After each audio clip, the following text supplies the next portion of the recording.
wafdi ka socda kooxda nabadiidka SSC ayaa lagu soo dhaweeyay magaalada Berbera. wafdigaasi oo ujeedada socdaalkooda ay ahayd inay ajiibaan gogashi nabadeed ee madaxweynaha Somaliland ugu baaqay kooxaha ka soo horjeeda nabadda. waxaana lagu hore loogu soo dhaweeyay magaalada Burco ay ka soo ambabaxeen kala soo galbiyeen wasiirka wasaaradda xanaanada xoolaha iyo afayeenka madaxtooyada. waxaana ku soo dhaweeyay xarunta gobolka Saaxil wasiirka duulista iyo hawada barasaabka gobolka Saaxil, maayirka magaalada Berbera, maareeyaha dekedda Berbera iyo taliye ku-xigeenka ciidanka booliiska Somaliland, taliyaha qaybta booliiska ee gobolka Saaxil, salaadiin iyo cuqaal ka soo jeeda gobolkani Saaxil.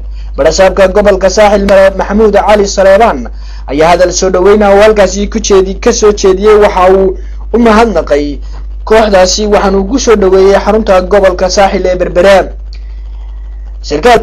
sarkaalka hogaaminaya wafdiga kooxdani ayaa ka mahadnaqay sida weyn ee loogu soo dhaweeyay magaalooyinka Burco iyo Berbera. waxaanu aad ugu mahadnaqay soo dhaweyntaasi walaaltinimada ah ee uu la kulmay. kabacdi waxaan ilaahayba mahadnaqaan uga mahadnaqaynaa maamulka gobolka Saaxil iyo shacabka gobolka Saaxilba sida wanaagsan ee walaalnimada leh ee ehelnimada leh ee loogu soo dhaweeyay gobolka. waanu ka mahadnaqaynaa ilaahayba mahadle.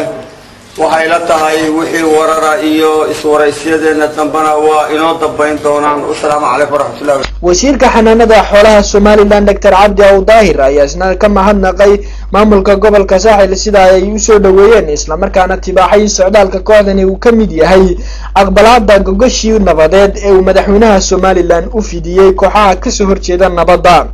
warbaahinta uga dhageysateen Kayse Cabdi Yuusuf oo nin haliyay oo maanta qaatay go'aan adag oo casiimada in uu noqdo goboldhigu nabadda inuu ku baaqay madaxweynaha jamhuuriyadda Somaliland mudane Axmed Maxamed Maxamuud Filaayo. go'aanka casiimada oo noqon doonta insha Allah ta'ala bilow horseed u noqon kara gobol ballaaran oo Somaliland gaadha. aad iyo aad baan ugu mahadcelinaa.